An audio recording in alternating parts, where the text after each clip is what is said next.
Ada tanda-tanda ada yang mengancam nyawa Pak Prabowo. Sudah dengar, saksikan tadi pernyataan Bapak Hasyim Joyo Hadikusumo, adik kandung dari Bapak Presiden Republik Indonesia, Bapak Prabowo Subianto, Joyo Hadikusumo, ya, yang mengatakan bahwa sudah ada ancaman terhadap nyawanya Bapak Prabowo Subianto. Wah, luar biasa.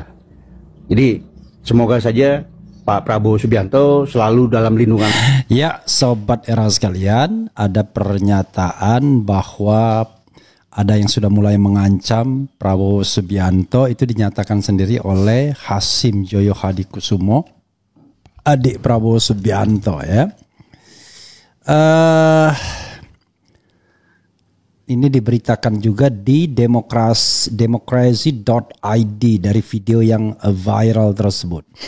Jadi kurang lebih mengatakan begini, viral di media sosial video pernyataan Hasyim Joyo Hadikusumo, adik kandung Presiden RI Prabowo Subianto. Sudah ada tanda-tanda ada yang mengancam nyawa Pak Prabowo, kata Hasyim Joyo Hadikusumo. Ya, kemudian ada tanggapan Bung Ifat, nggak tahu siapa itu ya. Semoga saja Pak Prabowo Subianto selalu dalam lindungan Allah Subhanahu wa taala, sehat selalu dan bisa menyelesaikan periode kepemimpinannya beliau 5 tahun ke depan.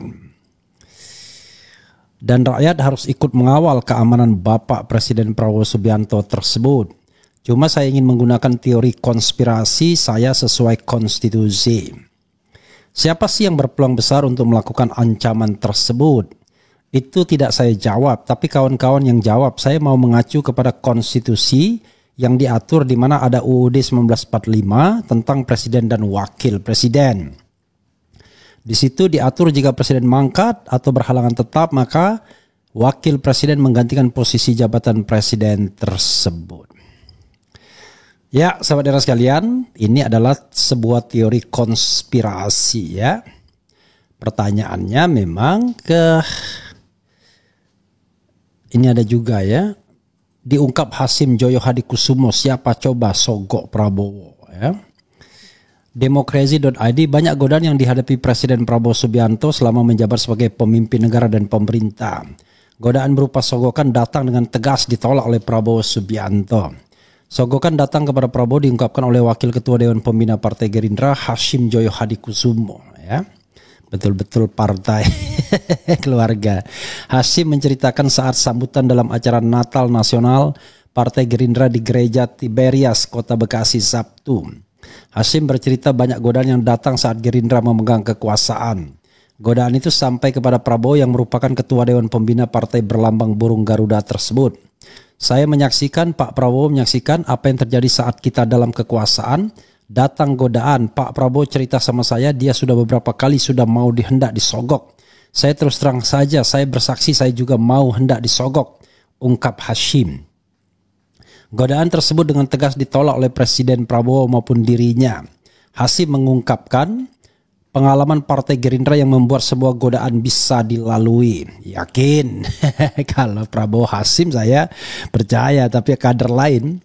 Kita ingat bahwa kita kalah 3 kali, 2009 kalah, 2014 kalah, 2019 kalah. Namun berkat Tuhan kita menang 2024 ya, karena bantuan Jokowi menangnya. Dengan pengalaman yang begitu lama kita bisa belajar. Saya kira ini Tuhan yang bertindak, sampai sekarang Pak Prabowo tetap menolak, kata Hasyim. Wah, pakai Tuhan Yesus juga dia. Tuhan Yesus saksi saya juga menolak, saya kembalikan uang. Saya kembalikan macam-macam, Pak Prabowo juga sambungnya. Ini kenapa dikembalikan ya? Kenapa orang yang mencogok itu enggak dilaporkan kepada KPK ya kan?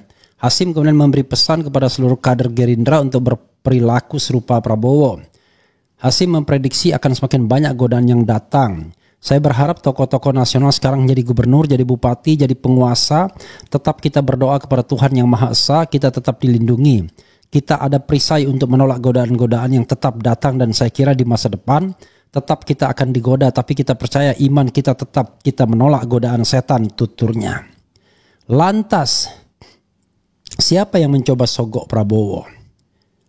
Gitu ya, di demokrasi. Ya, ada dua hal ya yang perlu kita garis bawahi ya. Jadi sobat era sekalian, Begini, ya, ada yang mau mengancam nyawa PS, siapa? Yang kedua, ada yang nyogok, siapa? Nah, saya bicara tentang penegakan hukum saja. Ini yang barangkali seorang Hashim tidak sadar. Kalau memang ada orang yang mau mengancam nyawa Prabowo, ya itu sudah tindak pidana, bro. Itu sudah tindak pidana. Kalau misalnya baru wangsit, tanda-tanda, baru opini, ya nggak apa-apa, ya. Tapi kalau sudah tahu orangnya, ya itu tidak pidana, tangkap. Karena dia kan presiden, ya kan? Bahwa orang itu berkonspirasi untuk menghilangkan nyawa presiden. Wah, itu makar itu. Itu hukumannya berat, bro. Ya, begitu. Yang kedua, kalau ada orang yang menyogok, ya jangan hanya uangnya dikembalikan. Pertanyaannya, kenapa uangnya sempat mampir? Itu satu. Kedua adalah, ya dulu ada cerita juga Sekjen MK yang kemudian terima suap dari Nazarudin, kemudian dikembalikan uangnya. Kenapa sempat mampir? Kenapa kemudian dikembalikan kepada yang bersangkutan, bukan dikembalikan kepada KPK dan suruh tangkap orang itu yang nyogok itu? Nah, saya pasti Hashim nggak sadar ngomong begini. Jadi bisa jadi orang itu adalah konglomerat, ya kan, oligarki, ya, kalau mungkin pernah juga punya hubungan bisnis dan lain sebagainya. Jadi jangan hanya penolakannya saja. Kalau kita mau tegas memberantas korupsi, ya, kalau ada suap atau sogok seperti itu, tidak hanya uangnya dikembalikan, kembalikannya jangan kepada yang bersangkutan, kembalikan kepada KPK. Nih, KPK saya coba disuap, disogok, kan lumayan tuh uangnya bisa untuk negara tuh. Dan yang kedua adalah orangnya ditangkap.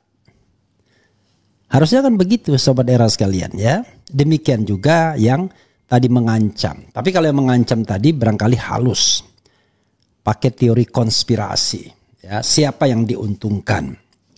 Ya, kalau kita pakai ayat-ayat konstitusi, jelas yang diuntungkan adalah wakil presiden. Karena kalau presiden mangkat, berhenti, ya, atau mengundurkan diri, maka dia digantikan oleh wakil presiden sampai habis masa waktunya. Pernah terjadi begitu? Pernah. Yaitu Presiden Soeharto yang mengundurkan diri dan digantikan oleh Habibie. Tapi tidak sampai habis waktunya. Habibie terlalu baik. Dia percepat pemilu walaupun tidak konstitusional sesungguhnya, tapi sudah kesepakatan karena konstitusi mengatakan habis waktunya, harusnya sampai habis waktunya. Itu satu. Yang kedua adalah Presiden Megawati yang menggantikan Gus Dur yang di-impeach. Nah, kalau Presiden Megawati baru sampai pada habis waktunya. Juli 2001 Presiden Gus Dur di-impeach dan kemudian Presiden Megawati menjabat lebih dari 3 tahun, ya. Sementara Gus Dur kurang dari 2 tahun. Begitu, sobat era sekalian. Jadi sekali lagi, jangan bilang-bilang kalau disogok uangnya dikembalikan. Itu bukan perbuatan yang elok. Itu bukan hal yang bisa memberantas korupsi. Hati-hati ngomong di media sosial seperti sekarang ini. Artinya, Hashim bisa dianggap tidak mendukung pemberantasan korupsi. Kalau ada orang yang mencoba menyuap, jangan dikembalikan kepada yang bersangkutan uangnya. Kembalikan kepada penegak hukum sebagai barang bukti. Lalu orangnya dilaporkan kepada penegak hukum. Itu baru benar namanya. Kalau seandainya baik Prabowo maupun Hashim, ya, Pak Prabowo dan Pak Hashim mau menegakkan hukum dan memberantas korupsi. Kapok tuh baru orangnya. Tapi kalau cuman, ya saya terima kasih, mestinya diancam. Hey, I'm the President of Republic of Indonesia. I'm the national leader, ya. If you try to menyuap, ya kan, maka saya akan laporkan Anda ke polisi. Saya akan perintahkan, bukan laporkan lagi karena dia polisi, perintahkan penegak hukum tangkap Anda. Kan begitu harusnya, ya. Jadi bribe, ya, menyogok itu, ya. If you try to bribe me, then I will call the police, ya, or the KPK to arrest you. Kan begitu mestinya. Begitu saudara sekalian, ya. Jadi tidak hanya soal dikembalikan uangnya. Oh, kalau dikembalikan enak sekali ya. Orang kemudian bisa main-main dong kalau begitu, coba-coba. Tapi kalau tegas from the beginning, orang akan tahu jangan sogok dia. Nanti uangnya bukan hanya dikembalikan, tapi kita ditangkap nanti sama dia ya. Dia order to arrest us. Ya. No.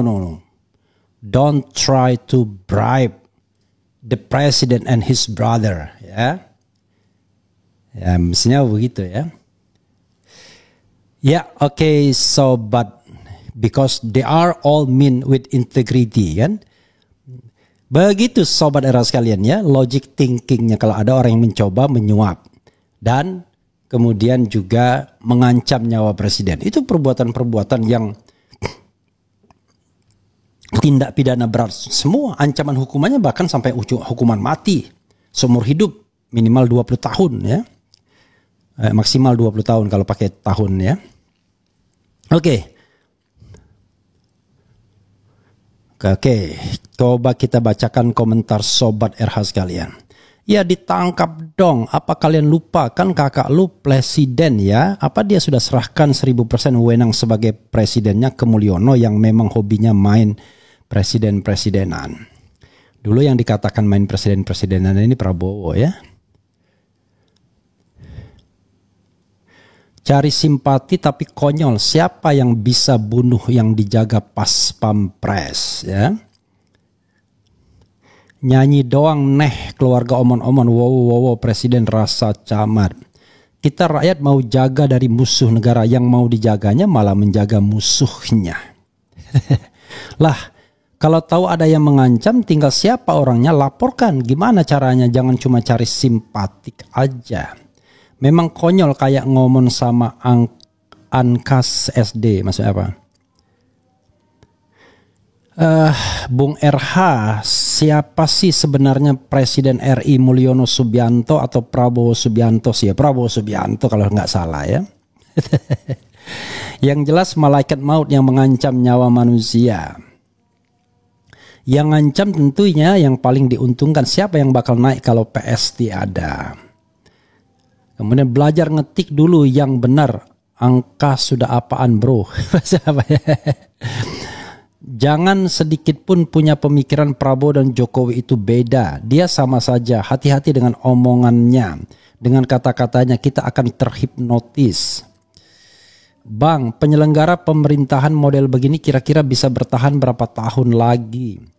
Aku kira Valentino Rossi nggak taunya Doraemon. Aku kira Pak Bowo mau berantas korupsi. Nggak taunya omon-omon. Luar biasa. Aku kira Valentino Rossi nggak taunya Doraemon. Aku kira mau berantas korupsi. Nggak taunya omon-omon. Luar biasa. Jadi ingat ulama yang pro Prabowo ditikam 2018-2020 lalu modusnya ODGJ ya, orang dengan gangguan jiwa.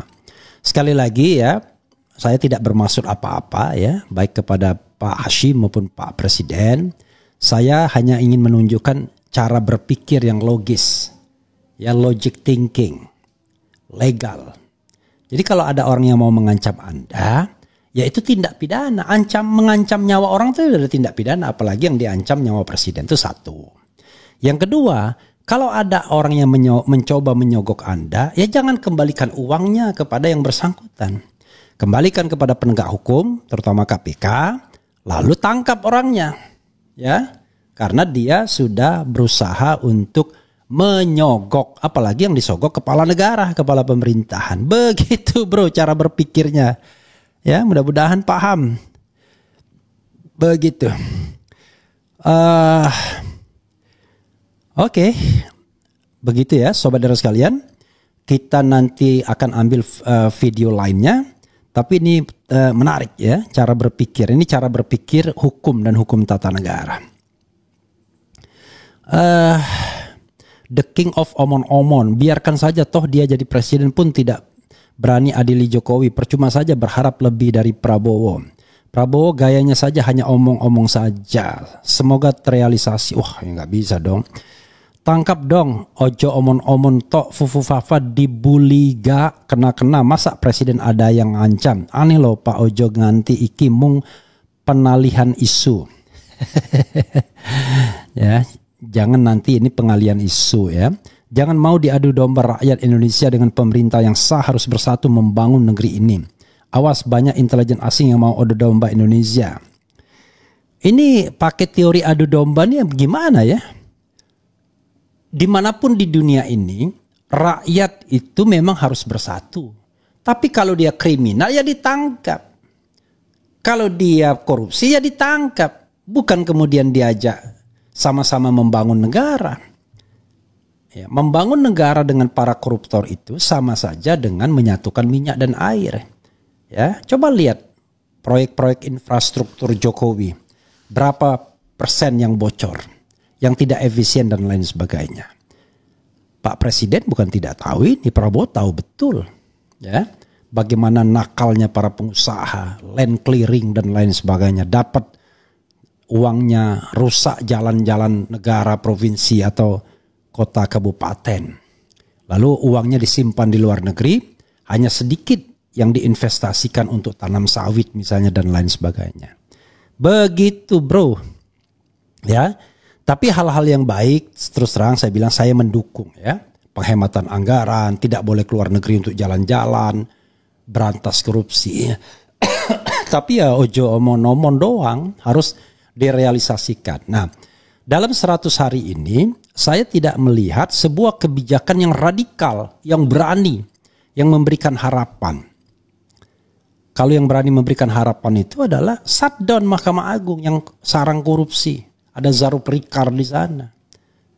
Perbaikin kepolisian.